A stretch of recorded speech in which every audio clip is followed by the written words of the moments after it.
Hello, hello. Welcome back to another episode of the Marriage and Motherhood Podcast. Today, we're going to be talking about something that influences and impacts our entire family, but doesn't get talked about enough as it relates to marriage. Okay, so today we're going to be talking about how having a healthy bedtime routine for your kids can actually benefit your marriage and also your connection with the kids. There are so many couples out there that tell me we don't have time to hang out. The kids go to bed late, or by the time I leave their room, I'm too exhausted. And that always points to this one thing, right? Like, what does your routine look like? How do you structure your nighttime? How do you structure your daytime? How are you making sure that you do have the time and energy for each other to continue nurturing your marriage? So today I have here Danielle, who we're going to talk about all of this with. But before we start, I will go ahead and introduce her to you. Danielle is a mom of 4 and a children's sleep coach. She helps families who are exhausted and ready for a sleep transformation so they can be the best version of themselves for the children, partners, families, and friends. She offers a client-led approach that matches your parenting style. There is no one size fits all. Her program is a 3-week one-on-one intensive to coach and support you. With her 5-step process, she gives you, your child, and your family sleep success. Thank you so much for being here, Danielle. Thank you for having me. Yeah. So, can you share with us where you live, how old your kids are? Sure. So currently we live in the Denver metro area in Colorado. And I have 4 daughters. They're 7, 5, 3, and 2. Woo! That's It is. very young kids. Very young, a lot of energy. I'm sure. Lots of, oh my gosh, I can only imagine. My kids are like pretty spread out in age, and even they like still have lots of fights, but I can't even imagine like what it would be like to have all girls, because I have like 2 boys and 1 girl, and yeah, sometimes I just want to pull my hair out. Well, they're already starting to steal each other's clothes. So, oh my gosh. Yeah. So it can only get better with time, right? Well, it kind of sounds fun. Like, as long as they have good relationships when they're like older, that could be really fun. Exactly. Yeah. Every day's a fashion show. Exactly. Many fashion shows.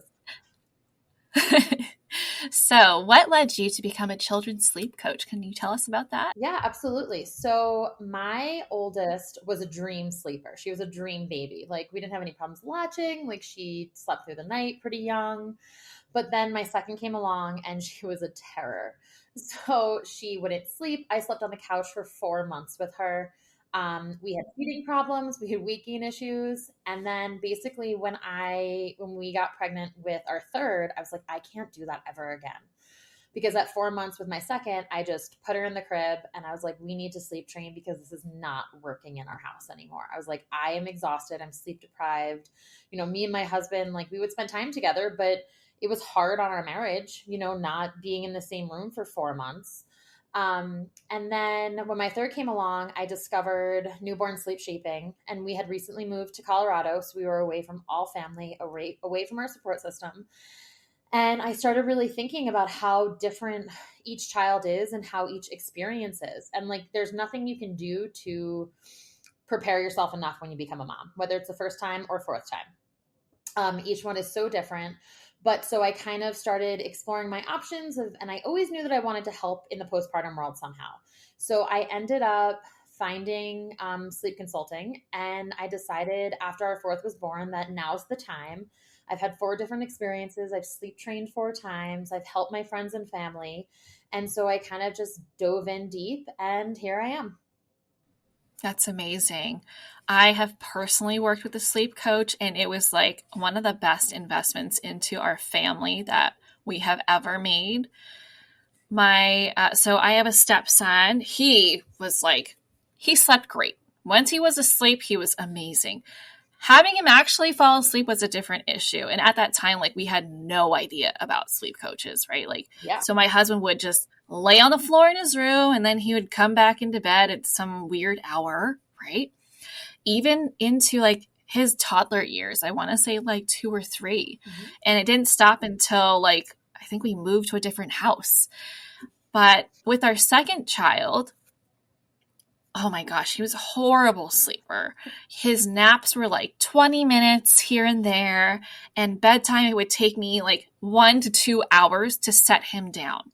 Yeah. And it was like, I'm going crazy. Like, I also have to take your older brother to kindergarten, and you're not going to sleep, and you're waking me up in the middle of the night, and I'm going to go crazy. Like, yeah. I was just losing it. I don't think anybody realizes how important sleep is until they lose it and then they get it back. Like, even in that sleep deprivation, a lot of times moms and parents don't understand how much they're losing out on until they actually get to the other side. It's not a rite of passage as a mom to lose sleep for years and years and years just because your kid doesn't sleep. And it's not healthy for the mom, the dad, or for the child to not be getting quality sleep. You know, that's how children develop and grow. Yes. Yeah. And plus, like, if we're not getting the sleep that we need, we're so much crankier. We're so much less fun, less patient, less kind. We snap at people a lot more, including your husband.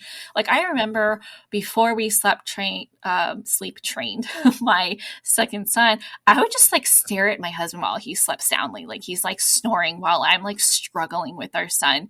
So I'm like, oh my gosh, like I probably like could shoot lasers out of my eyes at that time. But after having worked with a sleep coach, it was like night and day. We had a system in place. We knew what was safe and what wasn't safe, and we had direction. And that helped so much to help like my son have healthy sleep habits. It helped us know what was going on, when to break it, when to like reintroduce it. And when my daughter rolled around, I was like, oh, we got this. We know exactly what to do. And it built our confidence in parenthood so much. And I could see the difference between like other families too, who like haven't acquired the skills or received the guidance for being able to establish that healthy bedtime routine with their kids. Yeah, absolutely. And a lot of times it's the second time parents who are so quick to be like, yes, I need help sooner rather than later. Because the first time around, everything is new to you. But the second time you're like, I can't do that again. Or you end up in my situation where my first was a dream. I was like, oh my gosh, I thought there was going to be so much more work to having a baby because she was just literally an angel baby. My second came along and I was like, it's like I'm a first time mom again. I know none of this. And then, you know, it's so crucial to have the support and to know that the support's out there. I feel like the postpartum world has changed so much in the past several years. Like even 7 years ago when I had my oldest, like having a doula for your birth was not a common thing. And now everybody has doulas. But I feel like the postpartum world has changed so much for the better because moms need support, right? Like not every mom has a built-in village. And sometimes they're really far away. So if you know what your options are as you're going through it, and I mean, social media is a great way to do that, to have those resources and to find your like little support network. I think it's incredibly valuable to every parent. I agree. So let's dive into like the whole thing around bedtime routines. Okay. Like every family has one, whether it's intentional or not, whether it works for them or not, they have one, right? Whether it's like the kid ended up developing this routine for you because you're just like, I don't know, like, okay, that didn't work for you. This didn't work for you. And it's pretty much led by the child or you're leading it, right? Right. Can we talk about how our listeners can tell whether their bedtime routine is working for them, aka a healthy bedtime routine, or if they're not and it's unhealthy? So I think the first thing is a bedtime routine minus newborns. I mean, newborns are newborns. Their sleep patterns are not developed. But a healthy bedtime routine really takes no more than 30 minutes. You don't need to be spending hours putting your child down. You know, there are there's a pattern. So, there's always hygiene involved, whether it's brushing teeth, washing face, a bath. Never was let's do a bath every night before bed, because it just doesn't work for our family. But, there's always an aspect of let's go to the bathroom and brush our teeth and wash our face, and then a story and PJs. Like, in every person's life, there's some sort of development to get to bed. And children need more than just, a college kid who crashes on a bed, right? Like, and moms need more than just crashing on the bed. As we get older, we probably develop longer bedtime routines because it's a little self-care and a little bit of a downtime for ourselves. But as far as a bedtime routine goes, like, it is not this long dreaded, it should never feel like this long dreaded process. Or like, they wake up from their last nap and you're like, oh, counting down the minutes till I just get to try to put you down again. And I'm just going to be in your room for hours. And then you just feel beat by the end of the routine, as opposed to like, and defeated. Exactly. And like, instead of just giving them hugs and kisses and closing the door and being like, you can still have a bit of relief, like, oh, the day is done and they're going to sleep and now it's a little bit of me time. But that's a very different feeling than the defeat. Yes. Yeah, absolutely. So let me rewind just for the listeners who may not know when newborn phase ends and when they are capable of building those healthy sleep habits. What age is that? So technically a newborn is 0 to 4 months. So like 0 to 16 weeks. I am not a person who is a hardcore at 4 months, you need to sleep train. I feel that, some parents just aren't ready and their schedule's working for them. That's always a big indicator when I talk to clients, is like, when sleep is no longer working for you is when you should seek support or something needs to change, right? Like, and that can apply to any aspect of your life. If something is no longer working for you, well, then something has to change and you have to make those efforts to change it. So as far as when around the 4 month mark is when babies go from 2 sleep cycles to an adult sleep cycle. So that's when you notice that's like the dreaded 4 month sleep regression that everybody talks about. Some babies fly through it. Other babies, because their sleep cycle's changing, parents are noticing that it's harder and harder to put them down. Like, there's a little bit more separation anxiety. They're waking a little bit more frequently, but that's just because it's a huge developmental time for babies. I typically say around 6 months is like a solid place, like where you feel like you're getting a little bit out of postpartum. Not quite, because really it's the full year, but you're starting to feel a little bit better and different, and like you finally get this routine and this cycle going, whether you're a stay-at-home mom or a working mom and are already back to work. Around that point is when you really start to be like, oh, okay, like maybe this isn't working for me anymore. And you just deep down know it as a mom. Okay.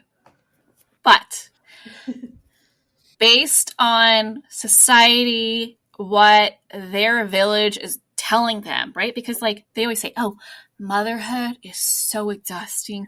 It is so busy. It is so hard. So can we help those who might not know or realize that it's not working for them? What are the signs that they should be looking for to let them know that, hey, the way you're doing sleep right now, or the sleep that you're giving yourself right now, is not working for you? So I think there's a general guideline. So typically around 4 months is when babies, when they change, but they can also be technically they can be going through the night without a feed. And that's what a lot has to do with it, is specifically going through the night without a feed. Is what a lot of society says is like the general basis. As far as that goes, it's a conversation with your pediatrician, because some babies have low weight gain and they still need those extra calories. So you can't just say it's a hard 4 month point, but some signs are the constant dread. So like the dread that you know that you're just going to be in that rocker all night long after 4 months. The dread that you have to go put your baby down for a nap and that you're only going to get 20 minutes out of them. Well, I guess I got nothing done today because my baby doesn't sleep, or I have to constantly be in movement holding them. It's that dread that they don't sleep, which typically is between 4 and 6 months, because between 0 and 16 weeks, it's not a good guideline. There are things that you can do to establish healthy sleep habits as a newborn, such as proper soothing techniques and swaddling and trying to put your baby down once a day so they get comfortable in their bassinet or their crib or pack and play wherever they're sleeping. But in those weeks, like they still need to be fed constantly, and the feeding interrupts their sleep. And like sometimes you have to wake up a baby to feed them. Like that's just the point of the matter. You can't let a 3-week-old baby go 8 hours without food. Because that can be a sign of lots of other things. So around that 4-month mark, like when you have that dread of like, oh, my baby doesn't sleep during the day, or I'm up every single hour, that's typically not normal. Okay. So if you feel like putting your baby down is like impending doom, then you should definitely like reach out to someone and take a look at like, hey, like this is really not working for me. And maybe you've normalized it, right? You're like, well, all moms are tired. Okay, but not all moms experience what you're experiencing. Right. There might be a lot of them, but that doesn't make it okay to accept that that's your reality. Especially if there's options and resources out there that could help it be better. Okay. Exactly. Because sleep is essential. Sleep is essential. And I think I like reversing that statement that, sleep is a luxury. Like sleep is not a luxury. Oh my God. Sleep is it's like basic self-care. Right. But the old timers will always say, oh, well, the baby will sleep someday. Well, maybe like there's a reason that I work with children up to 7 years old, because sleep is not, some parents think that it's acceptable to just not sleep. And if we don't rest ourselves, we can't be there in a positive way for our children. Like, is sleep linear? No. Like everybody, just like we wake up sometimes throughout the night or we have a bad night's sleep, the same thing happens to children, but there's ways to minimize that being your life. So like there are sleep regressions, and that's okay. And a sleep regression really only lasts, in my experience, no more than 2 weeks. And that's a stretch for my opinion. I think a sleep regression lasts 5 days and that's it. And I have parents being like, oh, well, he's in a regression right now and it's been 6 weeks. I'm like, you're no longer in a regression. That's not what it is. You're in a new habit. Exactly. And so having that, going back to the bedtime, when you start to establish a healthy bedtime routine, and you can do this as a newborn, like, because a routine is not a schedule. So a schedule is a timed event. A routine is just like signaling the body and your child's body that it's ready for bed. And in reality, it starts like an hour before your bedtime routine even starts. When you start to like get the last wiggles out or wind down a little bit and, have some quiet time, or you dim the lights in your house. Like it's little things, just like we go to bed and we want to read. Like that's our like wind down part before we go to sleep. And kids just need a little bit more prep because they're not mature enough to know for themselves.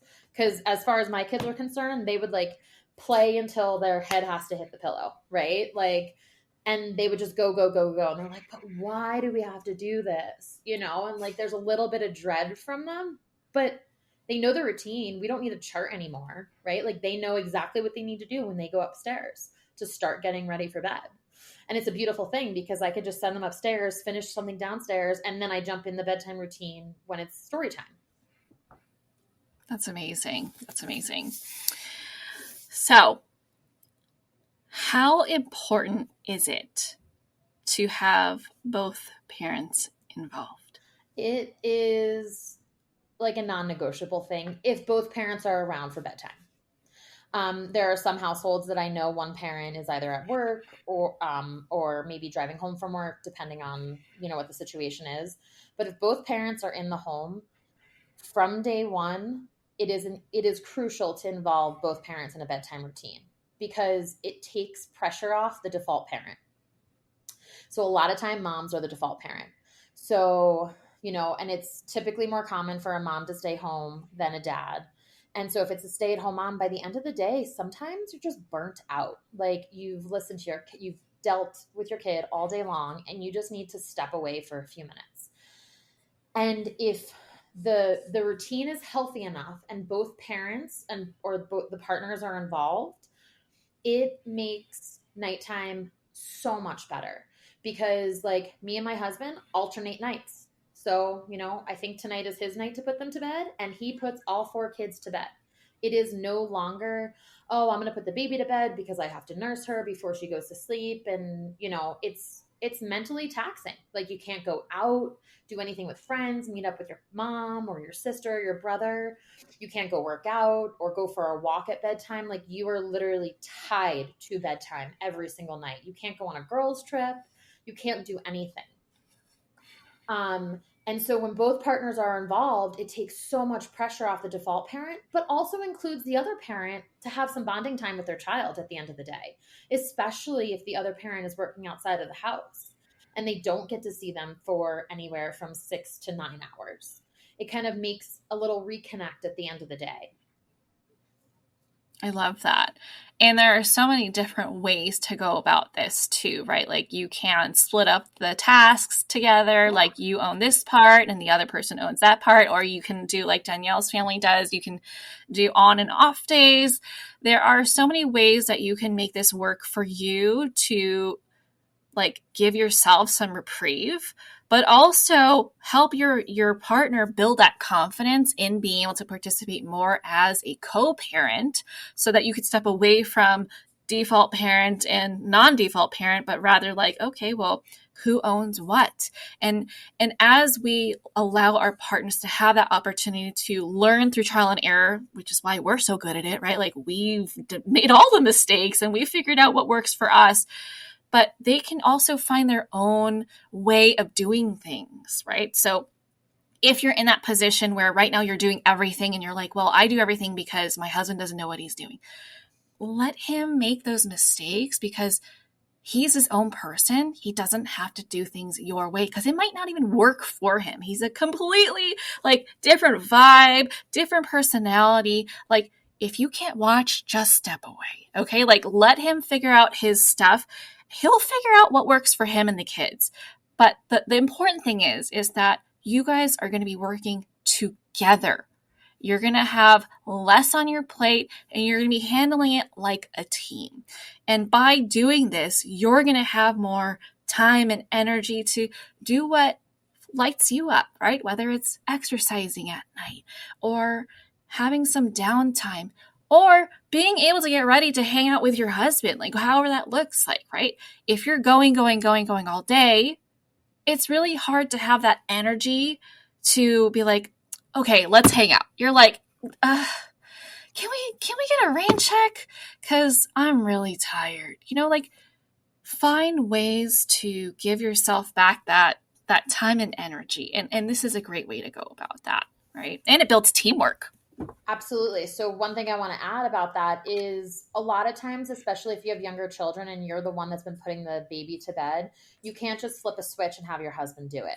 You have to slowly incorporate them. And he's going to see what bedtime already was. Because sometimes also if you're a nursing mom and you want to nurse before bed, a great way to make that transition is you nurse the baby and then he finishes the bedtime routine. So like he gets them in their PJs and their sleep sack and reads them a story and puts them in the crib. There's ways to make it work. There's not an excuse of, oh, well, I have to nurse the baby, so let me just do it. It's just going to be quicker if I do it. Like you don't have to. And, a lot of times you can start introducing a bottle at a young age. So you can take that pressure off of you.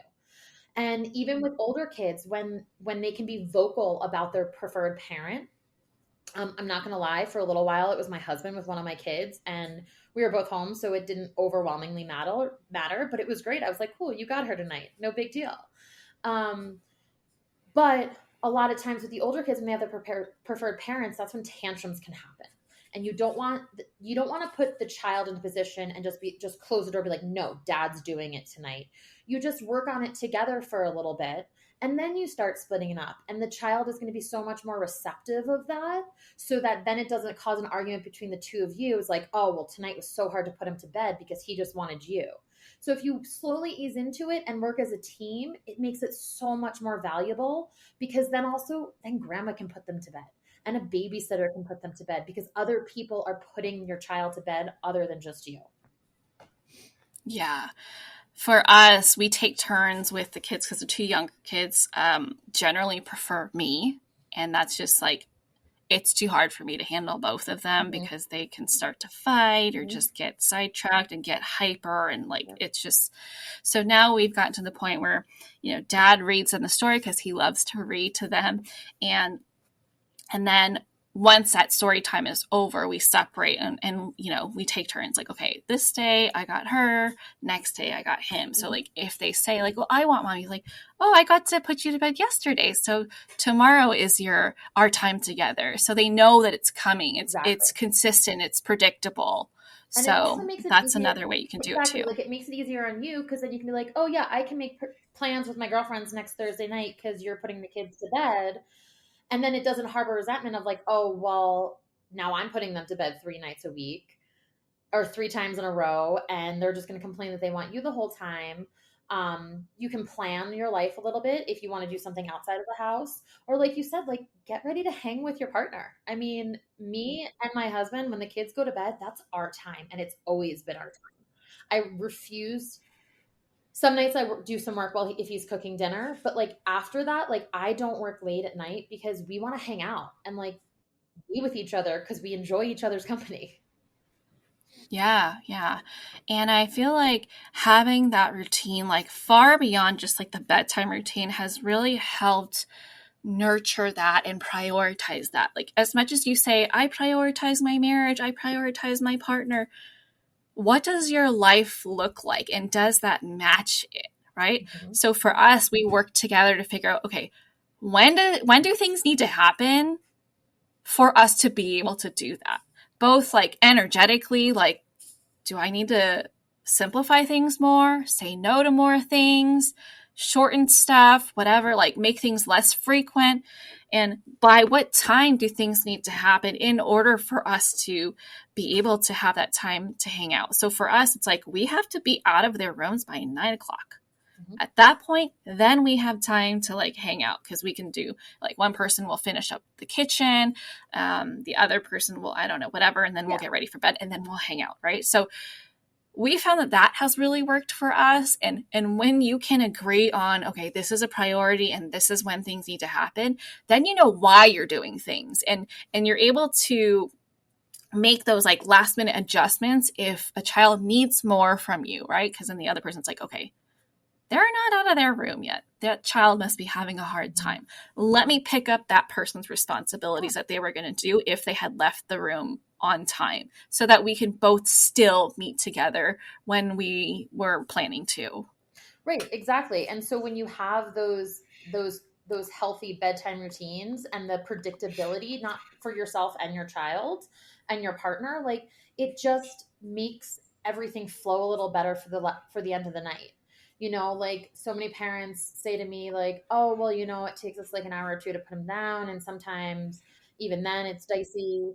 And then they wake up an hour later and like, that's not normal, right? Like with a 0 to 16-week-old, yeah, there's not a lot of predictability, but you quickly learn your baby. And sometimes there is, but like it's easy to carve out time for each other. And maybe it's not every night because maybe you do have a job that you need to pick up the slack because you're with the kids all day and you need to work 1 or 2 nights a week. Or maybe, you know, your husband's in a soccer league or a basketball league and like that's a priority for him too.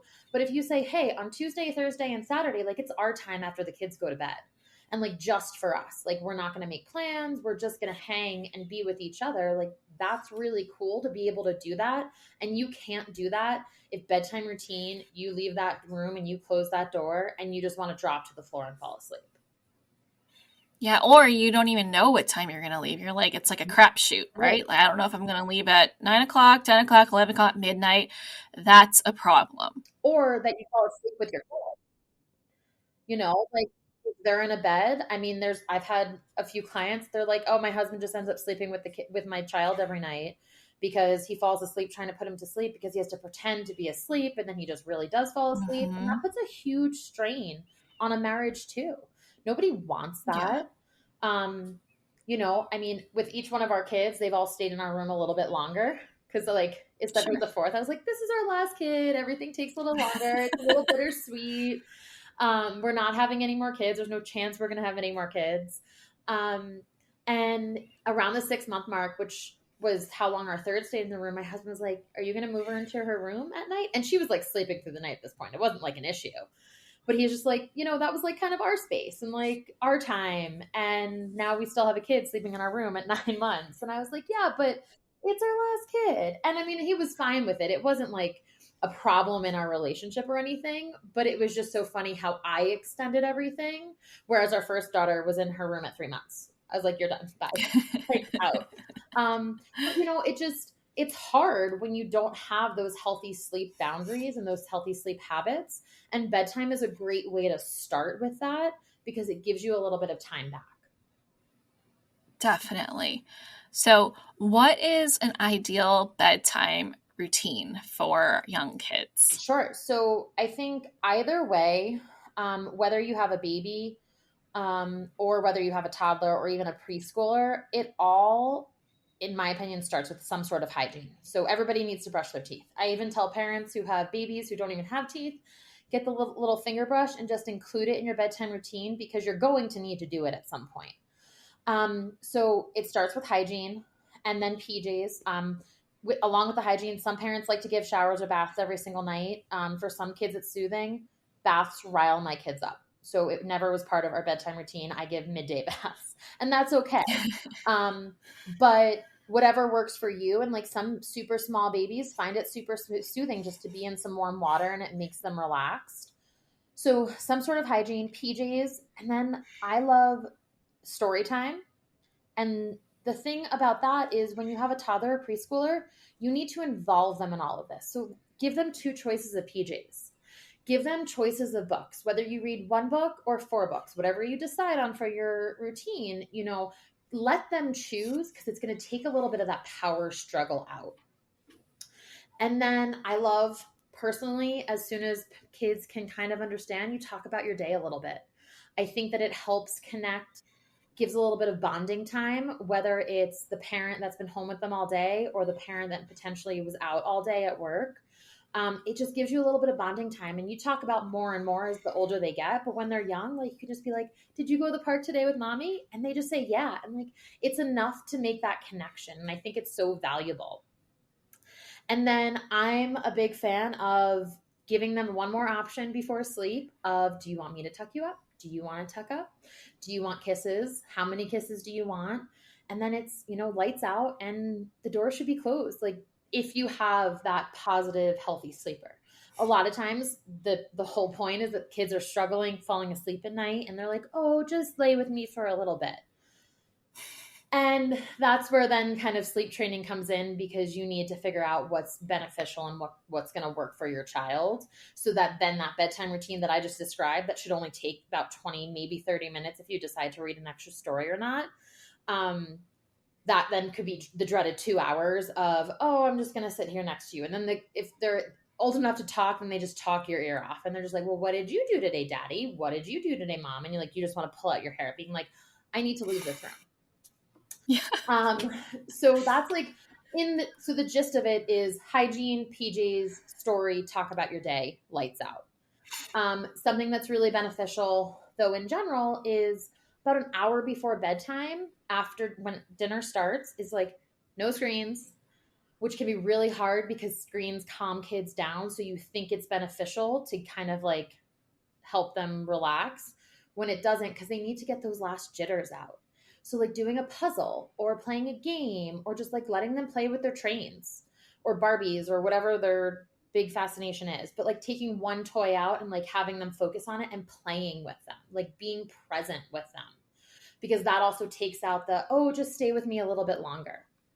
Some families like to dim the lights in their house completely about an hour before bedtime to kind of signal the child's brain, hey, we're getting ready. We're starting to calm down a little bit.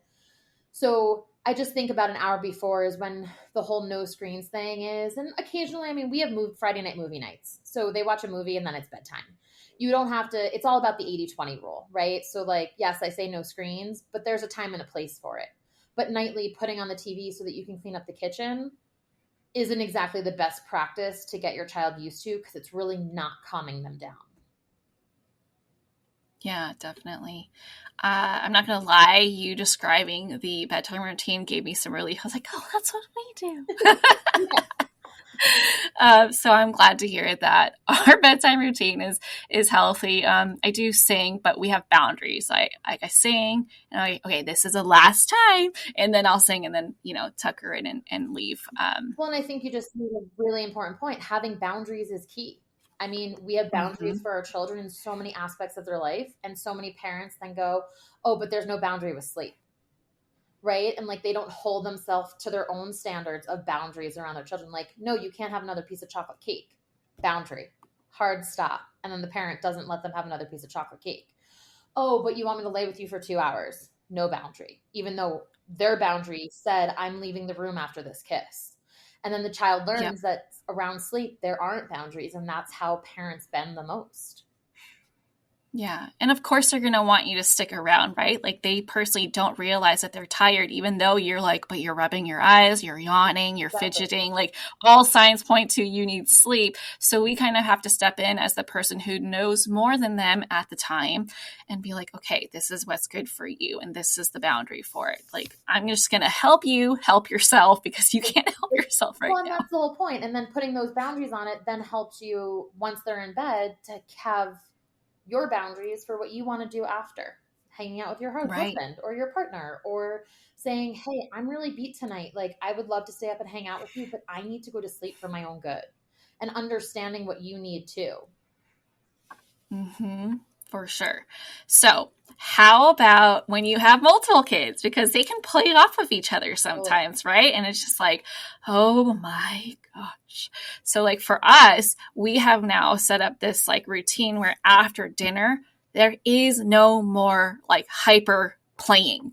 Like, there's no running around, jumping around. We can only do calm things to help ease them into what they're about to do, because when it was like free play, I was like, you guys are nuts. And you are like so hyper. You're not cooperative. You're not listening. Like, you don't get the memo here. Like, it is bedtime and you guys are bouncing off the walls. So that was a boundary that we set, like, I don't know, maybe the last couple years. And it has gotten so much better. But what is your recommendation for bedtime routine for multiple kids? Yeah. So, I mean, I love what you just said. So we do something similar in our house. So like, my children eat before us because my husband works until 6 o'clock, and my kids just are too young to wait until 6 o'clock when they go to bed at 6:45, 7 o'clock, right? Like, it just doesn't work out for us. So I sit with them, and then me and my husband eat later. But setting that boundary after dinner. So having the quiet time. So, we work as a team at the end of every single day to pick up our house. So toys are picked up together, and my 2-year-old does it and my 7-year-old does it. Does my 7-year-old have to do a little bit more than my 2-year-old? Of course. Does, now that it's summer, my 7-year-old get to stay up a little bit later? She does. But when you have multiple kids, kind of finding a group family way to work together after dinner until the first child has to go to bed. So if you have, let's say, a baby that's 6 months old and a toddler that's 2 to 4 years old, you can incorporate your toddler into your baby's bedtime routine, because they may go to bed at 6:30. Or, I mean, I'm a fan of early bedtime, so they should go to bed around 6:30, 7 o'clock. I'm not a fan of keeping young ones up late.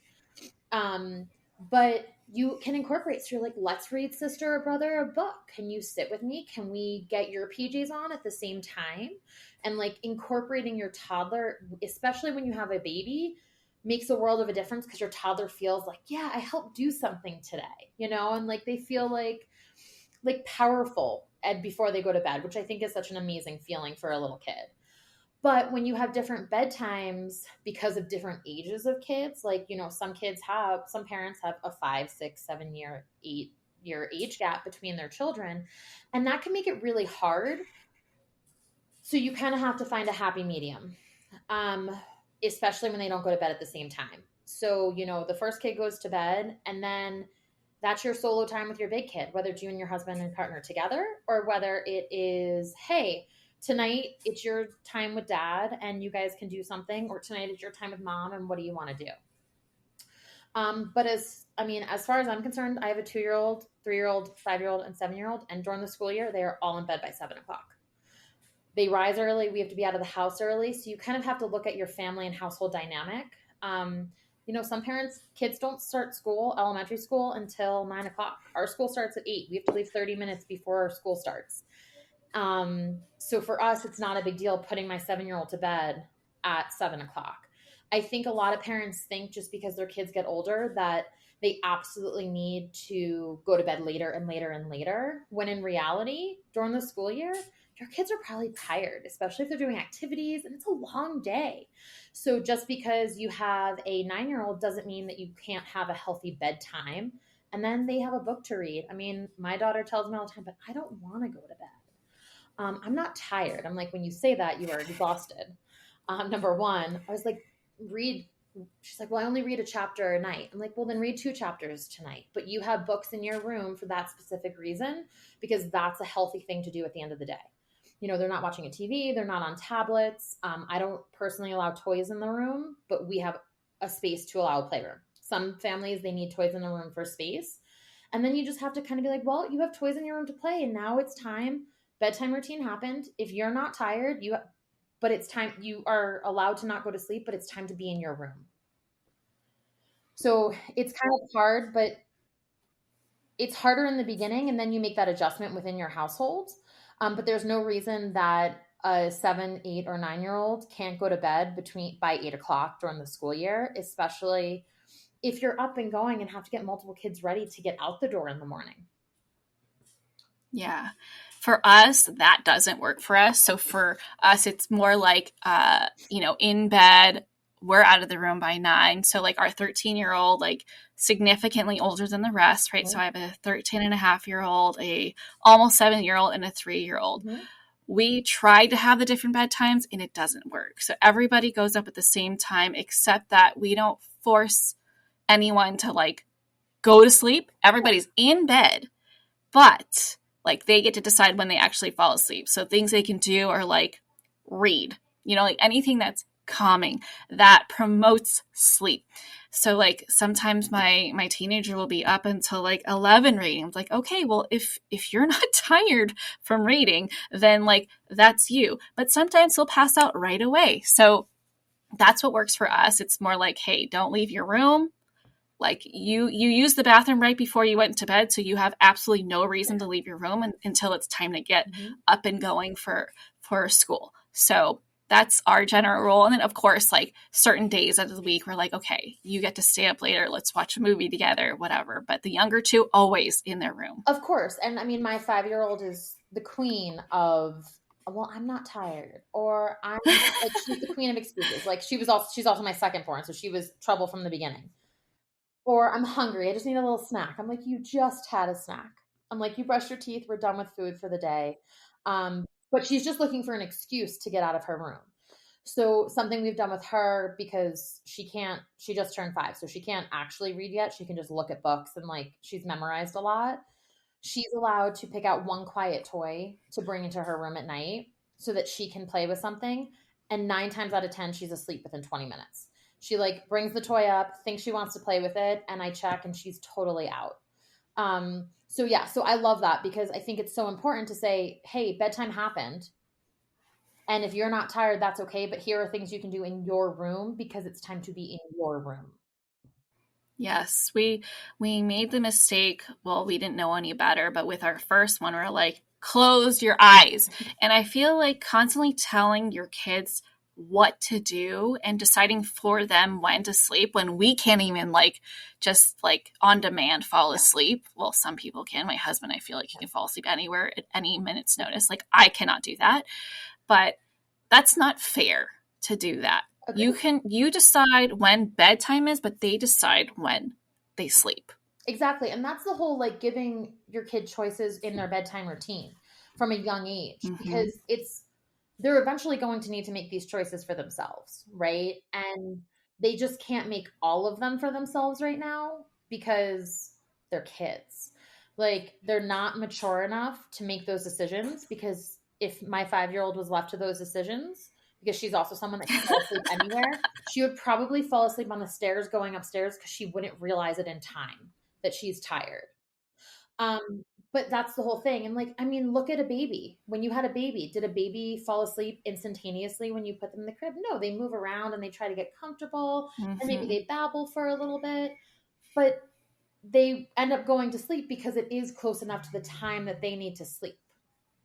So yeah. And doing it that way too, we realized that it prevented a lot of power struggles, which probably kept him up a lot longer than he would have had we just been like, okay, good night. Well, and not only those power struggles affect the child, it ends up affecting your relationship because you each have a different view of what that boundary and that struggle, when that struggle needs to end. And then that puts tension on you. So like when you can just talk to your partner and be like, hey, let's talk about what our ideal bedtime looks like. Let's talk about what time we want to be out of the room. Let's talk about what we want to do tonight. And like sometimes it has to change and has to give because maybe your toddler didn't nap that day. And so then bedtime moves earlier. And then exactly, or sick. And it's like, hey, listen, he's sick right now. Like, I'm just going to snuggle with him for a little bit because I want to make sure the medicine starts to work or whatever it may be, or that he really is like, can get comfortable to go to sleep. I get that. That totally makes sense. But that's why there's an 80-20 rule. Like nothing in life is yes or no. There's always has to be a little wiggle room because otherwise you're going to go crazy, right? Like life is not black and white. So when you end that power struggle with your toddler, it also ends the power struggle with your partner because you've already talked about it. So you're like, hey, expectation tonight, he's sick. Hey, expectation tonight, he didn't nap. He's going to bed 30 minutes early, but it might take him a little bit to fall asleep and might need me because he's so overtired because we also had a really active day. And understanding and being able to talk about that and how bedtime routine might be different tonight just changes the dynamic in your relationship as well because talking is so important. Like me and my husband, for the first 9 years of our relationship, we've been together for 14. We lived and we worked together in a restaurant setting. Like we were together 24/7. If we didn't talk and figure it out in the moment when there was a problem or when something needed to change, we wouldn't be here today. And so being able to talk and be open about it, like, because people don't think about it. They're just like, again, the default parenting. Oh no, I'll just put him to bed tonight because it'll be easier if I put him to bed. But how does that also make your partner feel that they don't get any bonding time at the end of the day with their child? You know, so like it's all about give and take and working as a team to make bedtime easier and more enjoyable so that you can be with your partner and enjoy time with your partner. Definitely. And just adding to what you said, it can also prevent any resentment building up on both sides, right? If you're saying, well, it's just easier if I do it, and you end up not being happy about it, that's an issue, right? Yeah. Or if you're happy to do it and your husband's like, she's choosing our kids over us. Mm-hmm. That isn't good either, right? Because that can really create a lot of communication issues. You're going to start drifting apart and feel more like co-parenting roommates, and the trust can be lost. And so there are so many different reasons why having a healthy bedtime routine can benefit your entire family, okay?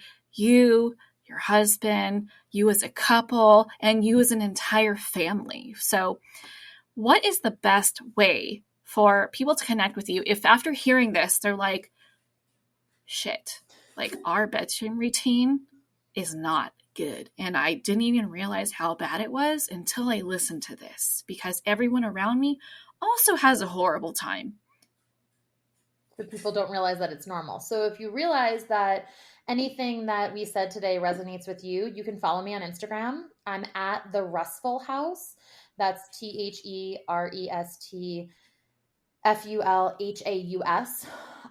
It's a play on my last name, or I'm at www.restfulhouse.com. And just follow me, shoot me a message, and we can just start chatting. My DMs are always open. I talk with people every single day to help them realize the way they need to go and what needs to happen to help their sleep in their household. I love it. I love it. This was so much fun. But before I let you go, I love to ask my guests like get to know you questions so that the listener can get to know a different side of you, see the human side of you, outside of you being a pediatric sleep coach. So are you ready? I hope so. What's a food you can eat every day and never get sick of? Cheese. Bread and cheese. Any specific kind? Oh, I like French cheese, but like anything under the sun, I'm like, give me like a cheese and charcuterie platter, and I could have it for breakfast, lunch, or dinner. Do you prefer like soft cheeses over hard cheeses? I'm a sucker for soft cheeses, like Saint Marcelin or like a Delice type of cheese. Ironically, I can't have milk or heavy cream, but I can eat raw unpasteurized cheese, like when I'm in France and stuff and out of the country, since they don't really sell it in the US. Or any type of cheese, like any cow cheese, and I'm totally fine. But like give me milk or heavy cream and I get extremely like nauseous. Interesting. Yeah. Huh. Okay. And my last question for you is, what's something you said you would never do when you become a mom that you now do? I think I have two. One is when I was pregnant with our first, me and my husband talked and we were like, we will not let our child run our lives. We will like not, but we meant that by saying that we won't lose touch of who we are. But I don't think we realized how much parenthood changes you. Yes, you're still the person that you were, but parenthood changes you so much. And like for us, it changed us so much for the better too, that it was kind of silly, like writing this down and being like, oh, they're not going to run our lives. But they do in the best way possible. And then the other one was probably not making multiple meals for the same meal when I had multiple kids. That was foolish, but I do have boundaries around it. Like, there's always safe foods and there's always maybe something that's not safe for them. But I do make multiple meals. And, you know, we come from a culinary background, so it's sometimes really hard being like, okay, like I got this, I can do this tonight. But then, you know, that's probably a few meals out of the week. And then I just serve safe foods for everybody the rest of the time. Yeah. Oh my gosh. I can so relate to that. My middle child is actually now going to feeding therapy because of that, because we realized that he has sensory issues. Mm-hmm. And that's what caused the feeding issues with him, with like a dwindling like list of safe foods for him. So anyway, I can totally relate to that. And it is so stressful. It's like, I wish you knew how good of a cook I was. Right? But like, if I were just to base it off of your feedback, I would be a horrible cook. A podcast for another day is we recently started Sunday family dinners, and that has been instrumental. But yeah. Amazing. Well, thank you so much for being on the show and sharing all your amazing advice and recommendations for the listeners.